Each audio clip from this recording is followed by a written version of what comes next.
Everyone wants to add the trendy fantasy players who can help you in the playoffs make a push for fantasy gold. But today, I'm going to talk to you about 3 such players you are better off leaving on waivers and letting your league mates fall for these fantasy traps. Before we do, I'm going to ask you to drop us a like on this video and subscribe to our channel. We're going to start things off a bit spicy here with Jameson Williams. This one comes from 444's Rob Lorge at RobFFSlayer on Twitter. He pointed out that Williams ran only 1 route in Week 13 and just 6 routes in Week 14 on a measly 13 snaps. Box score scouts, which I am one of, will surely be swayed by Williams' 41-yard touchdown catch versus the Vikings, but that's his only catch in the 2 games he's played, and he's been targeted just a combined 3 times since being activated, the same amount as Brock White. Next for Williams is a Week 15 matchup against one of the best defenses versus wide receivers in the Jets, a team allowing the 3rd fewest yards per game to receivers at a rate of just 121.2 per contest. Only 4 receivers, Amari Cooper, Tyreek Hill, Jerry Jeudy, and Justin Jefferson, have caught 7 or more passes in a game versus the Jets this season, and they've only allowed a combined 2 touchdowns to receivers since Week 9. Fantasy managers who love to make a big splash, just like Jerry Jones, might be tempted to add T.Y. Hilton after the veteran wide receiver was signed by the Dallas Cowboys, but don't be swayed by Hilton's brand name.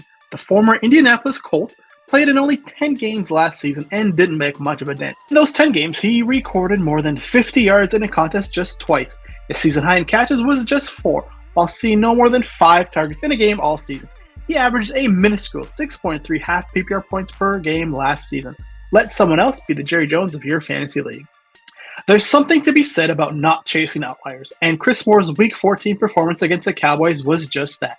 The 7th-year receiver set single-game career highs in targets, catches, and yards, catching 10 of his 11 targets for 124 yards. His previous highs were 8 targets in Week 7 of 2017, 5 catches in Week 11 of this season, and 5 catches in Week 5 of last season. He has just one other 100-yard game on his career resume when he recorded 109 yards in that same Week 5 game of 2021.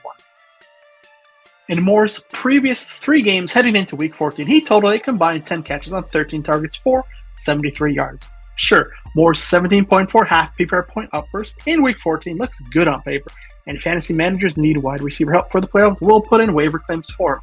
But remember that he was averaging just 5.2 half PPR points per game through the first 13 weeks of the season.